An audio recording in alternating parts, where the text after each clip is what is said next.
waqarna fi buyutihinna, dan tetaplah wanita itu di rumahnya.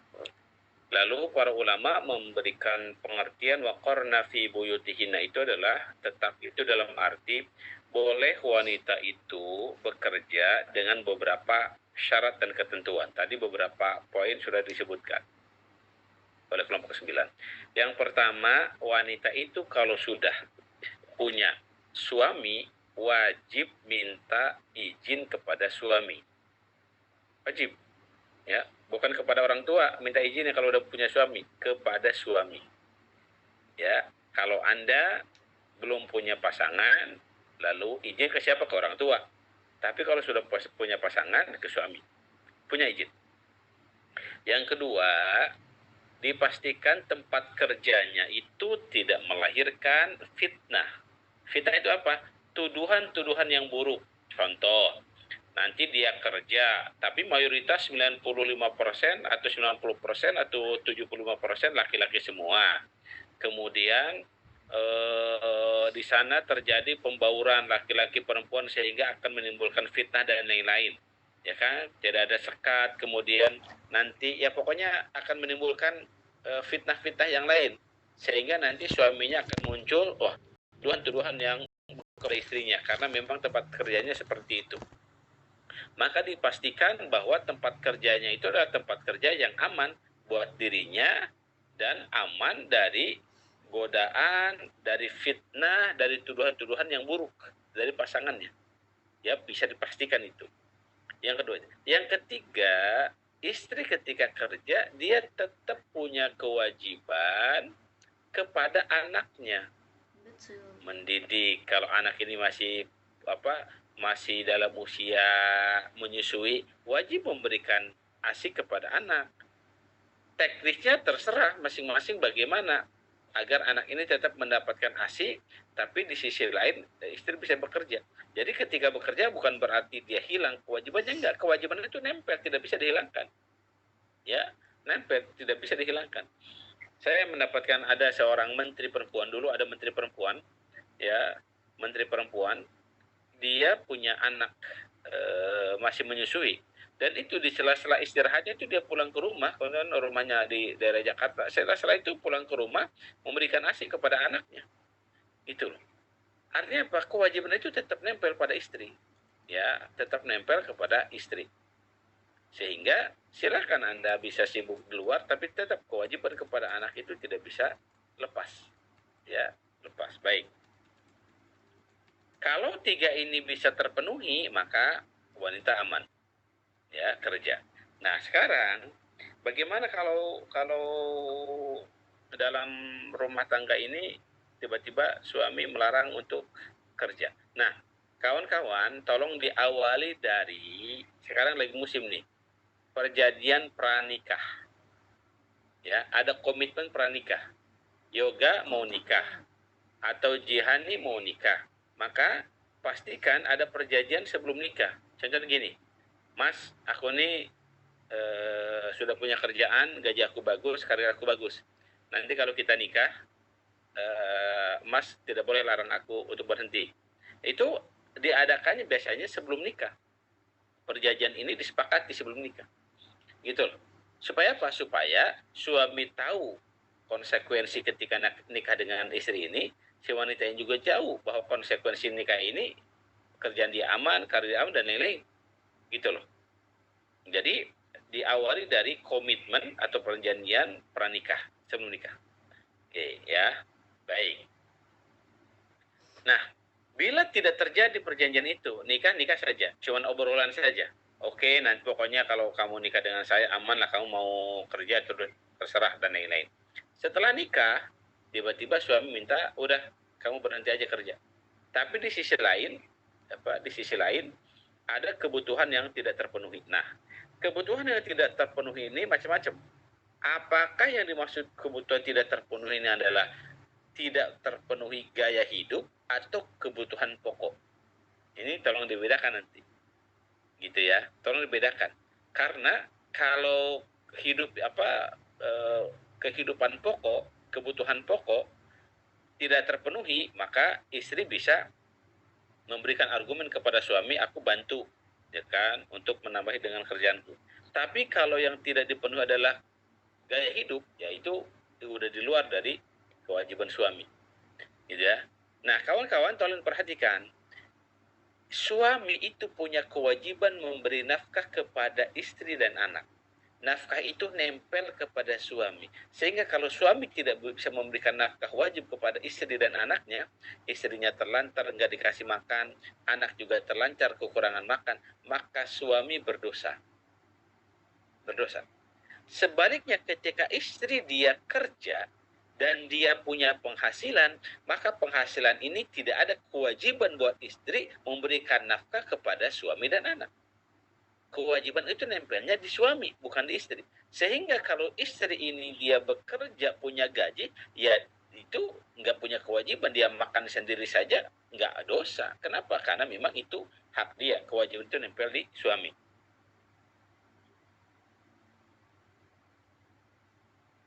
Baik, alhamdulillah.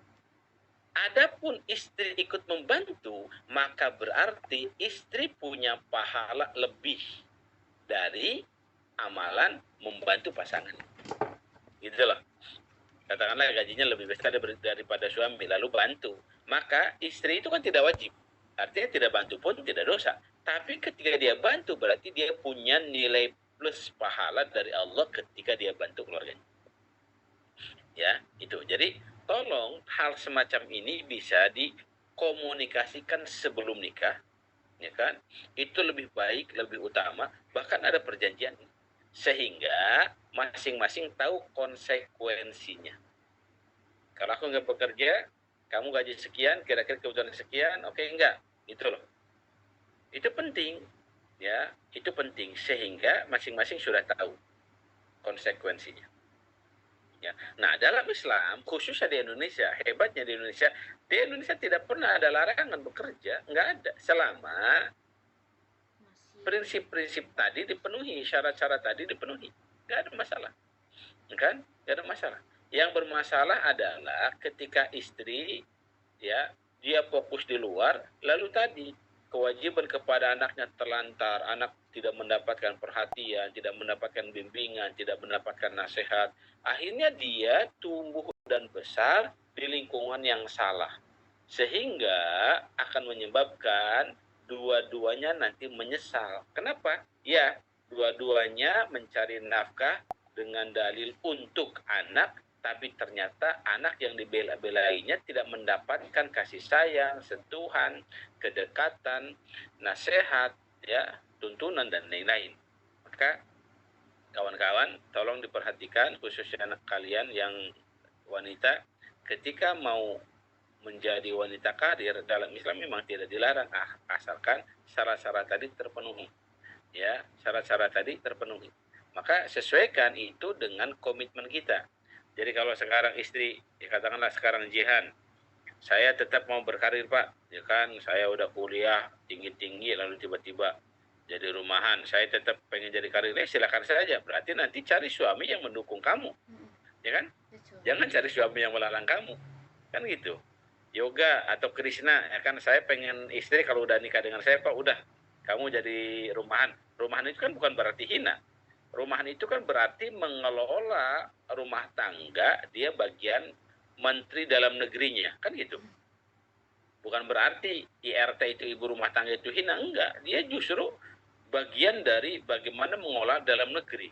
Ya kan, kalau punya anak, bagaimana anak ini bisa tumbuh dewasa dan lebih dahsyat, lebih hebat daripada orang tuanya. Kan gitu. Ya, jadi jangan punya anggapan kalau WRT itu tiba-tiba lemah, kemudian ketinggalan, nggak keren, dan ini nggak juga. Justru dia kalau bisa menumbuhkan anak-anaknya lebih hebat lagi, itu luar biasa. Ya, baik. Jadi itu bisa disesuaikan dan bisa dikomunikasikan. Kemudian adopsi anak. Di dalam Islam, adopsi tadi disebutkan oleh kelompok 9 namanya kafalah, ya kan, menanggung. Nah, tolong perhatikan. Adopsi anak itu satu, tidak boleh mengganti bin. Jadi kalau yoga, siapa tadi yang nanya? Ya. Siapa tadi yang adopsi itu? Lutfan. Nah, Oke, Lutfan. Jadi kalau suatu saat Lutfan ini adopsi anak, maka tidak boleh mengganti identitas binnya. Contoh, ada anak bayi namanya Ahmad. Bapaknya itu Umar. Berarti kan Ahmad bin Umar. Oke. Kalau perempuan contohnya Fatimah. Bapaknya Umar. Fatimah binti Umar. Si bin dan bintinya ketika diadopsi tidak boleh diganti. Kenapa? Karena ketika mengganti binnya akan mengganti nasabnya. Itu bahaya. Contoh, Lutfan ini ngadopsi anak. Namanya laki-laki. Tadi, Ahmad bin Umar diadopsi. Jadi, Ahmad bin Lutfan. Oke, Ahmad bin Lutfan. Padahal Lutfan bukan bapak biologisnya. Tiba-tiba diganti. Lutfan. Oke. Nah, kalau diganti, ini kan orang lain. Si Ahmad ini kan orang lain, diadopsi oleh Lutfan, menjadi bin Lutfan. Berarti kan si Ahmad ini tidak boleh nikah dengan anak-anak Lutfan yang lain. Contohnya Lutfan ini punya anak perempuan 3. Ya kan? Padahal anaknya Lutfan boleh nikah sama si Ahmad ini. Kenapa orang nggak punya pertalian darah? Kan gitu. Ketika diganti Lutfan ini, bapaknya jadi Lutfan, ya kan, seolah-olah dia menjadi anak kandungnya, padahal bukan. Ya, padahal bukan. Ini nanti akan rancu nasabnya. Apalagi perempuan, lebih rancu lagi. Tadi Fatimah binti Umar, tiba-tiba diganti Fatimah binti Lutfan. Kan? Fatimah binti Lutfan. Nah, nanti ketika nikah, siapa yang jadi wali Fatimah ini? Ayo. Gitu. Jadi ketika adopsi tidak boleh mengotak-atik binnya atau bintinya.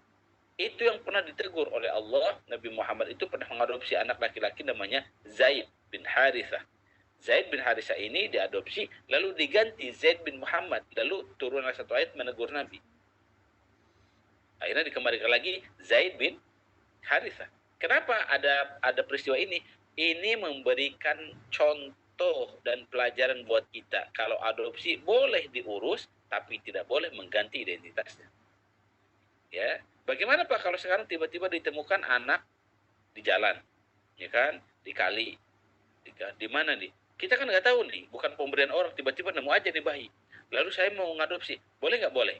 Nah, ini nanti lewat pengadilan. Binnya itu lewat pengadilan. Jadi si anak yang baru nemu ini nanti ditetapkan oleh pengadilan, ya kan? Akhirnya binnya bin yang ngurusnya. Nggak apa-apa itu, tapi dokumennya resmi. Dokumen resmi. Padahal kan anak ini nggak jelas kemana statusnya. Tapi untuk pengurusan dokumen, maka atas dasar pengadilan itulah nanti si bapak yang adopsi menjadi binnya. Ya kan? Sampai bisa jadi suatu saat ketemu, maka harus dikembalikan lagi binnya kepada orang tua aslinya. Kalau memang ketemu. Ya, itu yang pertama. Yang kedua, anak adopsi itu tidak sama dengan anak kandung dalam hal apa? Warisan. Anak adopsi tidak memiliki hak mendapatkan warisan. Kenapa? Karena Anda adopsi tidak punya pertalian darah, dia orang lain. Ya, orang lain. Tapi kan Pak, sayang Pak, dia udah bertahun-tahun diurus sama kita, pas meninggal masa nggak dapat warisan? Dapat warisan tidak, tapi dapat hadiah boleh. Belum, Bun. Hadiah atau hibah boleh.